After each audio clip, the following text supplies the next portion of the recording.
بالآخر وزیر اعلیٰ بلوچستان جام کمال مختلف لالچ، پیسوں اور یقین دہانی کی بنیاد پر اپنی وزارت اعلیٰ شپ بچوا گئے ہیں۔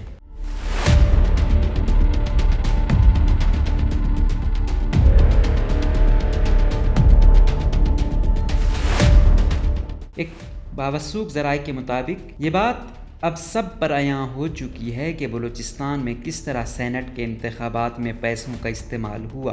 خود وزیر اعظم نے بیان دیا کہ بلوچستان میں سینٹ کی ایک سیٹ 70 کروڑ سے اوپر چلی گئی ہے، اور دیکھنے والے خصوصاً اہل بلوچستان جانتے ہیں کہ ایوان بالا میں ان کے نمائندے نہیں بلکہ صاحب ثروت حضرات جا پہنچے ہیں۔ ایوان زیری ہو یا ایوان بالا، ایسا پلیٹ فارم ہوتا ہے جہاں غریب عوام کی آواز پہنچائی جا کر ان کی محرومیوں کا ازالہ ہوتا ہے، مگر جب چناؤ اس طریقے پر ہوگا اور صاحب ثروت لوگ اس جگہ پہنچیں گے، انہیں غریبوں کے مسائل سے زیادہ اپنے پروٹوکول، بڑے لوگوں سے تعلقات، اپنے عرصہ سے پھنسے ٹھیکیداری کے بل نکلوانے، وی آئی پی جہازوں میں گھومنے اور پیسے کے بل بوتے پر آنے والے وقتوں کے لیے اپنے من پسند حضرات پر خرچ کرنے ہی میں وقت گزرتا ہے۔ نام نہاد جمہوریت جہاں لیڈران کا چناؤ قابلیت اور غریب عوام سے رابطے کی بنا پر ہونا چاہیے، وہاں دولت ان سب چیزوں کو مات دے دیتی ہے، اور دنیا نے دیکھا کہ سینٹ کے چناؤ میں بلوچستان میں کتنا گھنونا طریقہ کار رہا۔ باہر بیٹھے جن چند لوگوں کو یہاں کی محرومیوں کا تھوڑا احساس بھی تھا، وہ یہ سوچنے لگے کہ بھائی یہاں تو بڑا پیسہ ہے اور کوئی غربت نہیں۔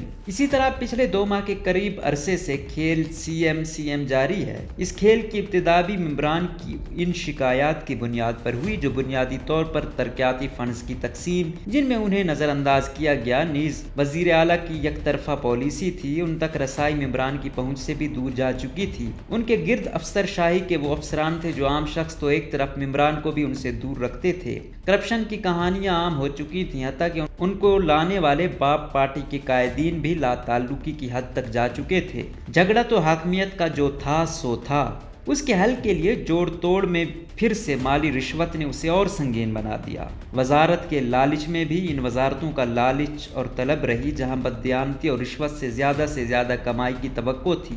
بات اس سے بڑھ کر کیش تک بھی پہنچی۔ شنید میں ہے کہ ممبران کی ہمدردی حاصل کرنے اور ان کو اپنے موقف سے ہٹانے کے لیے بھی پیسوں کا لالچ اور بہتر وزارتوں کی پیشکش کا طریقہ کار بہتر سمجھا گیا۔ میڈیا بہت وائبرنٹ ہے اور ایسی باتیں خفیہ نہیں رہ سکتی۔ ہمیں تو ندامت ہوتی ہے جب لوگ مختلف ممبران کے ساتھ ان کی قیمت کے کلپس ارسال کرتے ہیں۔ بلوچستان ایسا تو نہ تھا، یہاں عزت نفس اور انا کی کوئی قیمت نہ تھی۔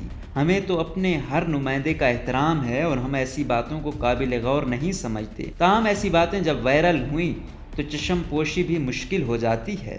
ہمارا صوبہ ایک غریب پسماندہ صوبہ ہے، یہاں عوامی نمائندوں کو ان خفیہ جلسوں، جوڑ توڑ سے نکل کر ان فرائض کے لیے کام کرنا چاہیے جن کے لیے ان کو منتخب کیا گیا تھا، نہ کہ ایک دوسرے کے خلاف FIR درج کرانے، دوسروں کو نیچا دکھانے میں اپنی توانائیاں ضائع کرنی چاہیے۔ باہر بیٹھے لوگوں کے لیے مزید تماشا نہ بنائیے، اپنے ضمیر کے مطابق آگے بڑھ کر ان فرائض کی تکمیل کیجیے جن کے لیے عوام نے آپ کو منتخب کیا ہے۔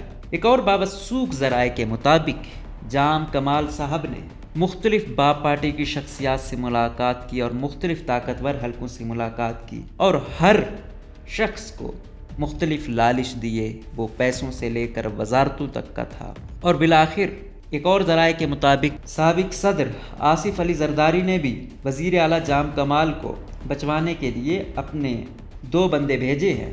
ایک رپورٹ کے مطابق سابق صدر زرداری جام کمال کی حکومت کو بچانے کے لیے سرگرم، عامر مگسی اور نادر مگسی کو تحریک عدم اعتماد ناکام بنانے کے لیے کوئٹہ بھیج دیا گیا۔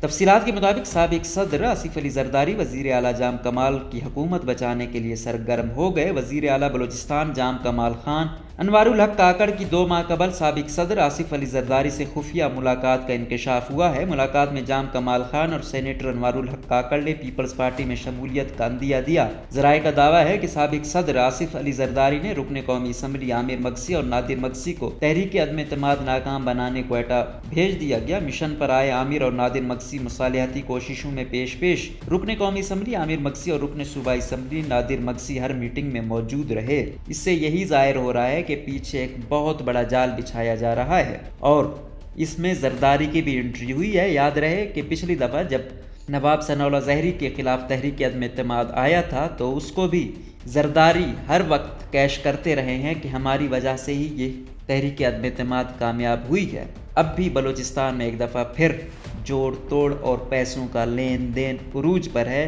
اور ہر شخص یہاں کے معاملات میں دخل اندازی کر کے صوبے میں رہی سہی اخلاقیات اور رشوت کا بازار مزید گرم کر رہا ہے اور اخلاقی پستی میں مزید کردار ادا کر رہا ہے۔